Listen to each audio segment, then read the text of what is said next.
which is Dr. Brian Corrie, who's going to talk to us about some very exciting work curating specificity data in the AIRR Data Commons. Thanks, Justin. I'm assuming you can see my screen okay. We can. Great. Yeah, so I'm going to go back a little bit and talk. Yes, we can see it. Okay. So I'm going to talk a little bit about how the AIRR community has been moving towards curating specificity through the AIRR standards. So those of you who don't know what the AIRR Data Commons is, I'll just take a minute to describe it. It's basically a set of international repositories that hold AIRR compliant data. By AIRR compliant, I mean it adheres to the AIRR standards that the AIRR community has developed. And why this might be important, and I think this is a bit of an open question still, but there are over 5.2 billion curated receptor chains, either TCRs or BCRs, in the AIRR Data Commons. And those data can be searched using either the ADC API, which is a web query API, or using a web user interface like the iReceptor gateway. And so this is a very large data set that I would suggest is currently specificity lacking. But the AIRR community, about a year and a half, 2 years ago, I guess, recognized that this was a very important topic. And so the AIRR standard, which is about to be released, maybe in the next quarter or two, has the ability to either store reactivity information that is measured against, experimentally measured against a cell. So you're looking at measuring cell epitope reactivity. And you're also able to annotate each of the 5.2 billion rearrangements with computed or annotated inferred epitope reactivity. So these are new capabilities in the AIRR standard. The AIRR standard has not been released, but this is coming down the pipe. And so this is a very opportune time to be talking about this. Now, I said this has not been released yet, but so I'm the technical director for the iReceptor project, and we provide two software packages. One is the iReceptor Turnkey, which is a database to store this type of data, and the iReceptor Gateway, which is a web interface to query the AIRR Data Commons.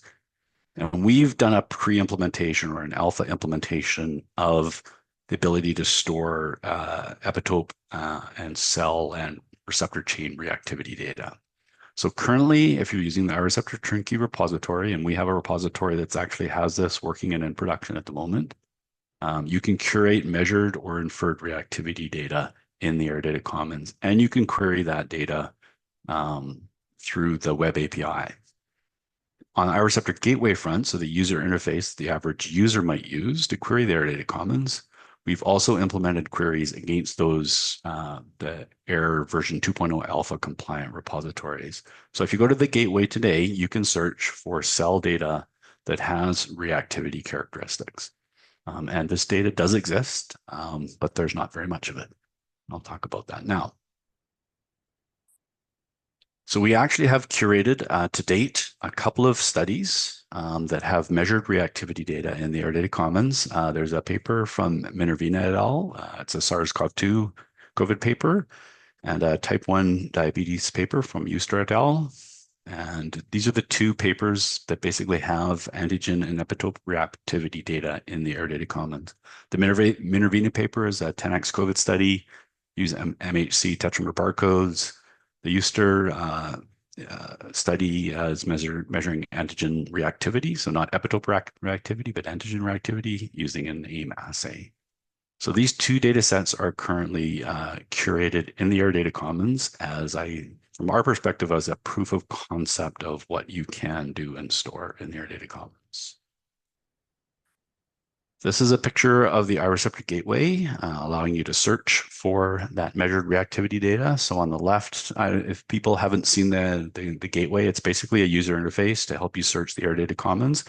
On the left-hand side is a set of filters. Basically, what the user has done is they're saying, I'm interested in an antigen of the SARS-CoV-2 virus. And I'm actually interested in only those kind of epitopes that bind to a receptor that has a TRBV6-6 gene.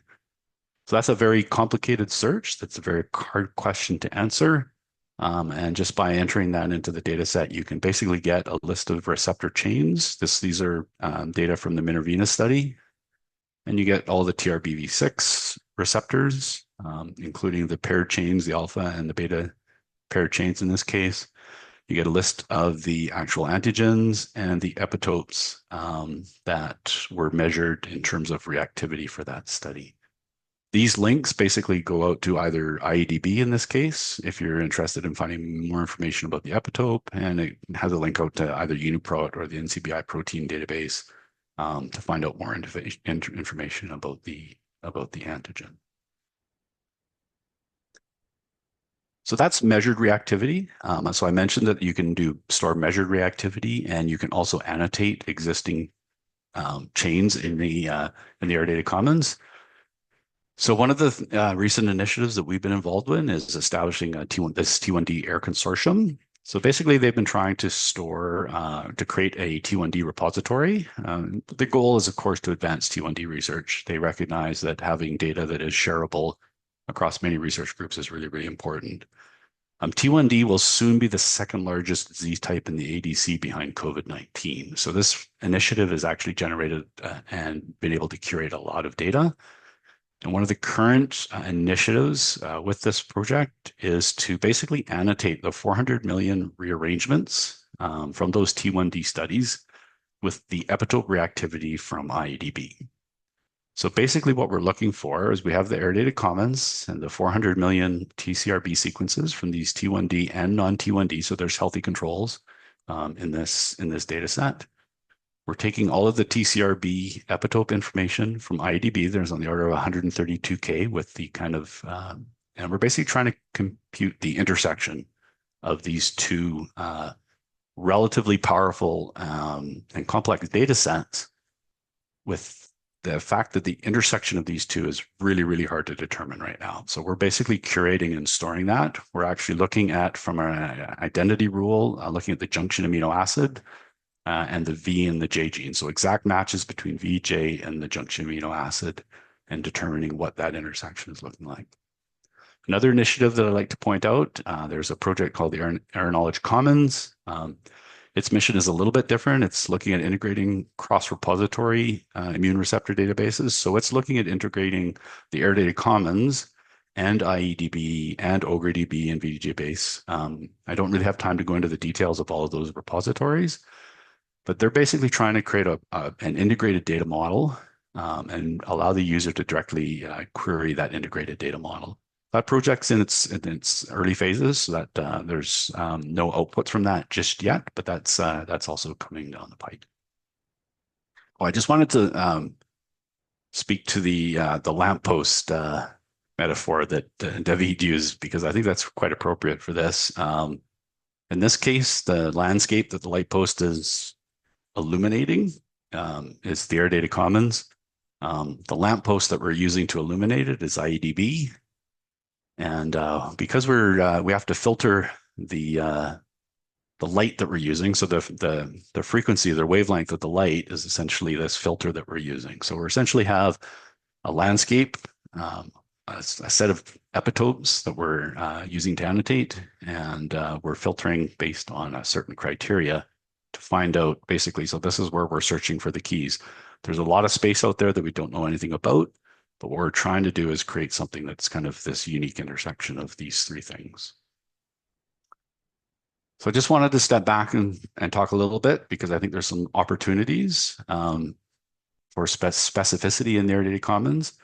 I think our experience through the AIRR Data Commons is focused efforts around data curation work. And this is kind of like looking at the COVID-19 effort. There's over 1 billion annotated sequences that are downloadable and shareable. For the T1D effort, which is quite a bit newer, we already have 400 million annotated sequences. But these initiatives, these things require initiative coordination and funding to get done. So I think there is an opportunity for specificity in the ADC. We are in the early days of integrating AIR-seq data and epitope specificity. We're doing that through things like the AIR version 2.0 standard, which is about to be released, which gives us these capabilities. And then we've got some groups that are working on this. I guess I would say our starting points to try to address these questions. So I think I'm going to end with just a question about, so what would an AIR community-led specificity data initiative look like? There's some questions there that need to be answered. Number one, is there a desire to increase and improve the specificity data in the ADC? I believe that's pretty important, and I think there's a lot of power in that. I think we would need to address what's missing from the current state and current efforts, identify the gaps that the initiative might focus on, how would that coordinate, and how it'd be funded. But I think there's some real opportunities here. And I just like to throw it out to the community in a bit of a Q&A session about what we might be able to do through the AIR community. And I probably took way less than my 10 minutes, but that's okay. Yeah, grand. Thanks very much, Brian. It's a really exciting initiative, and I'm sure that you'll have some questions, which thankfully we now have some time to cover. Again, please just raise your hand if you have a question for Brian. But if I could kick it off with one, is there a place for the presenting MHC allele to be recorded in these records? Yes. So on the subject metadata side, it's possible in the AIR standard to store subject MHC. Mhm. And on the epitope kind of antigen presentation, there is also the ability to store the MHC that was used in that presentation of the epitope when it's measured, essentially. Fantastic. Thank you. I think Felix was next. Oh, just quickly, I always like to point out that I'm pretty sure the ADC is the only public receptor database that includes the single cell and then the specificity data right now. So it's a great resource in that regard. And Carnita? Thanks. So thanks to all the speakers before, and thanks, Brian, for your presentation here, focusing highlighting the effort that was already done by the AIR community and mainly you and people in your groups. I don't know, and I don't think I have the answer to all of your questions, but definitely one answer that yes, I would have is yes, of course, there is a desire to continue on this, especially after all the talks that we had today on TCR, but also BCR, all the questions that are still rising on the definition of specificity, what means specificity, and the need for data.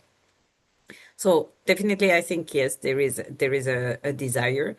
What is missing from our current state at the level of the AIR community?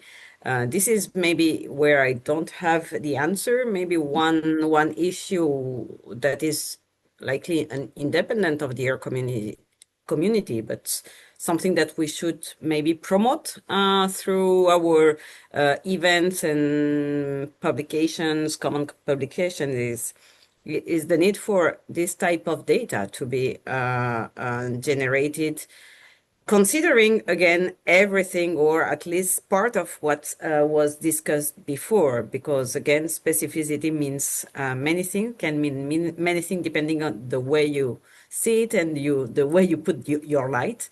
So I want just to come back on the philosophy of ADC and standards in general and all the metadata that we integrate. That could be something hard and painful when we ask people to provide those data or to record this data, because it's a lot, but it's crucial then for the models and for all the things. So yes, I think we should call for really a funding and initiatives that would include many of the people of the AIR community and outside of the AIR community, but with this interest. Victor So has I'm his done. hand up. Yes, I think it's a fantastic effort. Um, Brian, I'm not sure if you've seen the recent paper by Ton Schumacher, where they try to validate TCR peptide MHC data from the literature, VDJDB, and they found that not so much actually validated in the lab. So, in the spirit of being provocative again, um, I think maybe over time, I know we are accumulating and we are, proud that we have billions and so on sequences, but maybe at some point we need to throw out stuff again that doesn't validate to not contaminate our training. So I think this is also something that we should think about. How do we actually validate and keep track? Are some data maybe too old? Have they been flagged repeatedly in the literature being non-reliable or things like that? I think this is something that is maybe under discussed also. Yeah, just as a comment. It's a great point. Yeah, no, I agree completely. And there are multiple resources, like we're using IADB, there's VDJB. I actually attended a talk from the Immune Watch folks. They've got a curated TCR database as well that, they're all different. They all have different views. I've actually tried to look at the difference between IADB and VDJDB, and the overlap actually is surprisingly not as big as I thought it was going to be. So there are things, they are quite different.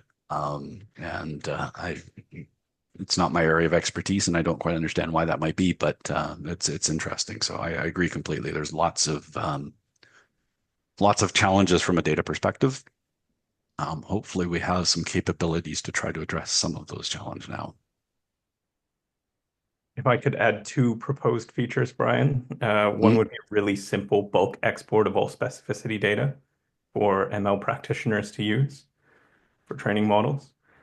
The other thing maybe to consider is working in conjunction with a partner to create something like the AlphaFold protein structure database, see if we could predict complexes, at least for a subset of these with high confidence. Yeah, I mean, we don't have, I think our first challenge is we don't have much data yet. So if you ask me to export all the reactivity data, it would be really easy because there's not very much. But the opportunity is to, at some level, there's an opportunity to annotate all 5.2 billion sequences. And you can annotate them in a lot of different ways, right? You can use some sort of TCR prediction or epitope binding prediction. You can use some, like what we're doing with the IDB annotating. You can annotate it with VDJDB. There's a lot of different ways to approach this. And I think that there's a very big open question as to what is the most valuable, I guess, around those, because we can't do everything. So, Grant, I think that wraps up the questions for Brian then. I'd just like to thank the speakers in our second section, Victor, Maria, and Brian, for the fantastic computational view on specificity, and hand back to Encarnita for the closing remarks. So thank you all. Thank you to the speakers, the 5 speakers that we had today. That was, I think, maybe not provocative enough, but still some provocative. And I think bringing back all the questions that we had about specificity. When I first thought this topic, it was kind of, okay, maybe this is not a good idea because everyone know what specificity means. But in fact, we can see that there are some challenges, and I'm really happy of this. Really, the discussion and the presentation and the questions raised by the speakers and the audience are really pushing the AIR community forward and to this to get more and more involved in this field. So with this, happy anniversary to the AIR community, happy anniversary, and thank you to the founders to create this community with all these interdisciplinary people with the different views and provocative sometimes messages. So thank you all. I hope you all enjoyed the sessions, the 2 days for those that were present during the 2 days.